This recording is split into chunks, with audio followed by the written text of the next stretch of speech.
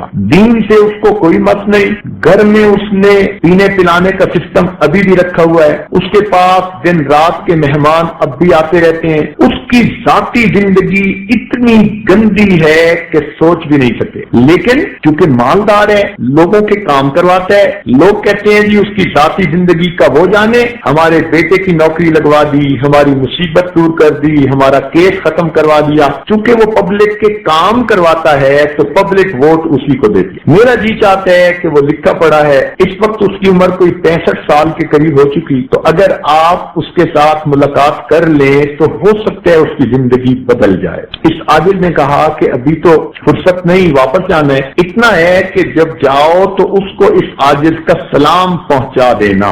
جب اگلے سال پھر بخاری شریف کی تقریب کے لیے گئے تو حاجی صاحب بڑے خوش, حضرت میں نے پچھلے سال آپ کے سلام دیے تھے. اور MNA صاحب تھوڑی دیر سوچتے رہے, پھر کہنے لگے یار آپ کے پیر صاحب آئے تو میری بھی ملاقات کروانا. تو حضرت آج تو آپ کی میں نے ضرور ملاقات کروانی ہے. اس عاجز نے کہا کہ ان کے پاس جائیں اور جا کر کہیں کہ اگر میں آپ کو ملنے کے لیے آؤں تو بئس الفقیر علی باب الامیر, برا فقیر وہ ہوتا ہے جو کسی امیر کے دروازے پہ چل کے جائے, اور اگر آپ ملنے کے لیے آئیں گے تو نعم الامیر علی باب الفقیر, آپ نعم الامیر بنیں گے, فقیر کے پاس چل کے آئیں گے. اب آپ بتائیں کہ کیا کرنا بہتر ہے. جب حاجی صاحب نے جا کے اس کو کہا, اس نے کہا اچھا میری پجاروں نکالیں. وہ تو وہی مدرسے میں ہی آ گیا. مدرسے کے طلباء نے دیکھا کہ MNA صاحب آ گئے, وہ بڑے حیران کہ اس کا تو دین سے کوئی تعلق ہی نہیں نظر آتا تھا, نہ جمعہ میں, نہ مسجد میں, نہ عید میں, یہ تو بندہ ہی اور طرح کا تھا. خیر وہ مدرسہ میں آیا, اس عاجز کے پاس کمرے میں بیٹھا.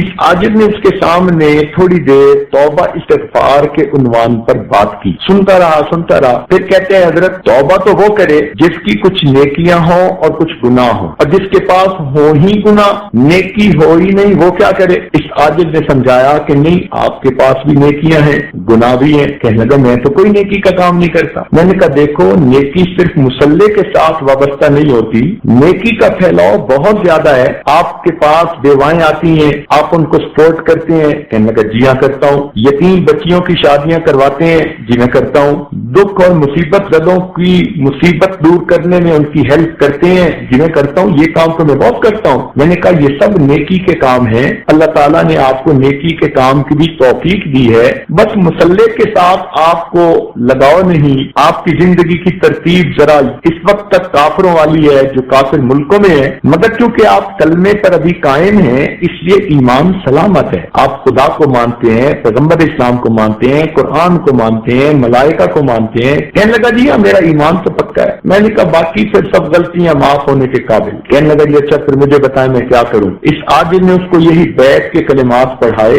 اور اس کے قلب پر انگلی رکھ کر اللہ اللہ کی ضرب لگائی اور اس کو کہا کہ بس آپ یہ ذکر مراقبہ کرنا شروع کر دیں. یہ عاجز واپس آ گیا. اب ہوا کیا کہ یہ واپس گھر گئے تو ایک رات میں اللہ تعالیٰ نے ان کے دل کی حالت کو بدل دیا. اگلے دن یہ اٹھے اور اپنی بیوی کو کہنے لگے کہ گھر میں جتنی شراب کی بوتلیں پڑی ہیں سب توڑ دو اور شراب گٹر کے اندر بہا دو. بیوی حیران کہ یہ کیسا نصیب والا دن چڑھا کہ میرا میاں آج شراب سے توبہ کر رہا ہے. پھر اس نے اپنی بیوی کو کہا کہ یہ جتنی ماڈل گرل قسم کی لڑکیاں آتی ہیں ان کو کہو کہ آج کے بعد میرے گھر کے دروازے ان کے لیے بند ہیں. وہ بیوی سوچنے لگی کہ میں تو دنیا میں آ گئی, میرے سامنے سب کچھ ہوتا تھا, میں بول نہیں سکتی تھی, آج میرا میاں ہر ایک سے توبہ کر رہا ہے. چنانچہ اس نے وہ جو 8-10 ماڈل قسم کی تھیں ان میں سے ہر ایک کو 10-10 لاکھ روپے دے کر ان کو کہا کہ جاؤ اپنا گھر خریدو، اپنا گھر بساؤ، آج کے بعد اس گھر میں تم نے نہیں آنا، ان سے بھی اس نے جان چھڑوا دی۔ اب تیسرے دن بیوی کے ساتھ بیٹھا، ٹی وی پہ خبریں دیکھ رہا تھا تو ٹی وی پہ خبر لگی کہ حج پروازیں شروع ہو چکی ہیں اور حاجی لوگ جا رہے ہیں۔ اپنی بیوی سے کہتا ہے میری زندگی کے 65 سال گزر گئے، میں درجنوں مرتبہ یورپ امریکہ کا چکر لگا کے آیا مگر آج تک مجھے مکہ مدینہ دیکھنے کی توفیق نہیں ہوئی۔ میرا دل کرتا ہے میں بھی حج کروں۔ بیوی نے کہا کہ آپ تو ابھی جا سکتے ہیں، اس میں کیا رکاوٹ ہے؟ وہیں بیٹھے اس نے منسٹر آف ریلیجس افیئرز کو فون کیا کہ میں جانا چاہتا ہوں۔ اس نے کہا جناب آپ 35 سال سے MLA ہیں، آپ ابھی آئے تو ہم آپ کو ایز اے اسپیشل کیس ابھی بھیج دیں گے۔ چنانچہ اس نے اپنا سامان بنایا اور نیکسٹ ڈے اپنے شہر سے اسلام آباد پہنچا۔ انہوں نے حاجیوں کے ایک گروپ کا اسے امیر بھی بنا دیا اور اس کو روانہ کر دیا۔ اللہ تعالیٰ کی شان دیکھیے، حج کے سفر میں اللہ نے اس کی زندگی بدل دی۔ لوگ کہتے تھے کہ اس نے وہاں حاجیوں کی اتنی خدمت کی کہ پتہ ہی نہیں چلتا تھا یہ کوئی نواب ہے یا کسی کا زر خرید غلام ہے، ایسے مٹ کے خدمت کی اس نے، کھانے لا رہا ہے، حالانکہ یہ ہارٹ پیشنٹ بھی تھا۔ بہرحال جب یہ مدینہ طیبہ جانے لگا تو اس کے دل میں یہ بات آئی کہ میں اللہ کے محبوب کے در پہ حاضر ہو رہا ہوں، میں اپنی شکل تو بنا لوں پہنچنے والی۔ چنانچہ اس نے چہرے کے اوپر داڑھی والی سنت سجانے کی نیت کر لی۔ اب یہ حج کے بعد واپس آیا، لوگ حیران، سر پہ ٹوپی، چہرے پہ ریش سجی ہے، 5 وقت کا نمازی بن گیا۔ اب شہر کے علماء کو پتا چلا تو سب علماء نے مل کے مشورہ کیا کہ پہلے تو ہماری سے بنتی نہیں تھی، اب یہ نیک بن گیا، اب ہمارا حق بنتا ہے کہ ہم چل کے جائیں اور ان کو جا کر مبارکباد دیں۔ چنانچہ شہر کے 30-35 علماء ان کی ملاقات کے لیے گئے۔ یہ عصر کی نماز پڑھ کے فارغ ہوئے، اتنے میں باہر بیل ہوئی، نوکر سے کہا کہ دیکھو کون ہے؟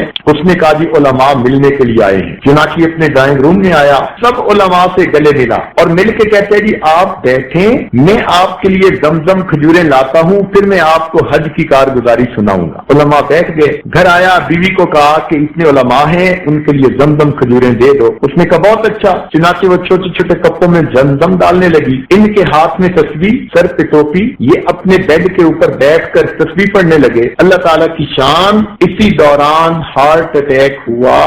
جب بیوی زمزم لے کر آئی تو یہ اللہ کو پیارے ہو چکے تھے۔ پہلی زندگی دیکھیں کیا تھی اور یہ دیکھیں کہ اللہ نے بیت کی برکت سے موت کیسی عطا کی۔ حج کر کے آئے ہیں، معافیاں مانگ کے آئے ہیں، چہرے پہ سنت سجائی، سر پہ ٹوپی ہے، باوضو ہے، عصر کی نماز پڑھی، ہاتھ میں تسبیح ہے اور اس حالت میں ان کو موت آ جاتی۔ حضرت قاری محمد طیب رحمۃ اللہ علیہ کا واقعہ ایک کتابوں میں لکھا ہے کہ ایک عورت نے ان سے بیعت کی اور اس کے بعد اس عورت کا ان سے کوئی رابطہ بھی نہ رہا۔ 20 سال گزر گئے اور 20 سال گزرنے کے بعد جب اس عورت کی وفات کا وقت آیا تو وہ عورت کہتی تھی کہ وہ دیکھو مولانا بیٹھے ہیں اور مجھے کلمہ پڑھا رہے ہیں، وہ دیکھو مولانا بیٹھے ہیں کلمہ پڑھا رہے ہیں۔ 2 مرتبہ اس نے کہا، اونچی آواز سے کلمہ پڑھا، اللہ کو پیاری ہو گئی۔ تو یہ بیعت کی نسبت کی ایک برکت ہوتی ہے جو بندے کے ایمان کی حفاظت کا سبب بن جاتی ہے۔ ہمارے ایک دوست ہیں، ان کا جوان بیٹا امریکہ میں 18 سال 17 سال کی جو عمر کو پہنچا تو وہاں کے کلبوں میں وہ پھنس گیا۔ والد اتنا پریشان، والدہ اتنی پریشان کہ کوئی حد نہیں۔ اب انہوں نے ساجد کے سامنے رونا رویا۔ ساجد نے کہا بھائی جیسا کیسا ہے بس اس کو بیعت کروا دو اور پھر برکت دیکھو نسبت کی کہ کیا ہوتی ہے۔ اللہ تعالیٰ کی شان کہ اس بچے نے والدین کی بات مان کر بیعت کر لی اور یہ نہ سمجھا کہ میرے ساتھ ہونے والا کیا ہے۔ اب مشائخ کی دعاؤں میں اس کا حصہ پڑ گیا، اللہ تعالیٰ نے اس کے دل کی دنیا کو بدلنا شروع کیا۔ 1 سال کے اندر وہ بچہ جو اپنی زبان سے کہتے ہیں کہ نیو یارک میں میرے پیچھے ایک وقت میں 10 لڑکیاں ہوتی تھیں جو مجھے گناہ کی طرف مائل کرتی تھیں، میں ایک کا فون بند کرتا تھا اور دوسری کا اٹینڈ کرتا تھا، دوسری کا بند کر کے تیسری کا اٹینڈ کرتا تھا، اور 10 کی 10 کو پتا تھا کہ اس کا 10 سے تعلق ہے، مگر سب کمپیٹ کر رہی تھی کہ اس کو کون اپنا لے۔ اس گناہ بری زندگی سے اللہ تعالیٰ نے اس بچے کو توبہ کی توفیق دی۔ اس وقت ایک دارالعلوم میں رابعہ کے اندر وہ پڑھ کر عالم بن رہا ہے۔ ایسی زندگیاں اللہ بدلتے ہیں۔ حالانکہ 18 سال کی عمر میں ایسی گندی عادتوں میں اور لڑکیوں کے ماحول میں، اور وہ بھی انگریز لڑکیاں، انسان کا نکل آنا، یہ تو اللہ تعالیٰ کی کوئی خاص رحمت ہوتی ہے۔ تو یہ بڑوں ہمارے مشائخ کی دعائیں ہیں ان لوگوں کے لیے۔ ہمارے سلسلے میں اوپر جو لوگ گزرے وہ اللہ کے بڑے مقبول بندے تھے، اور انہوں نے قیامت تک آنے والے سلسلے میں داخل ہونے والے سب لوگوں کے لیے دعائیں کی ہوئی ہیں، اللہ ان کی برکت سے ایمان کی حفاظت فرما لے۔ ہمارے حضرت رحمت اللہ علیہ کا ایک واقعہ ہے، ریونین میں تشریف لے جاتے تھے، وہاں کے ایک عالم بیت تھے اور اس کے سب بیٹے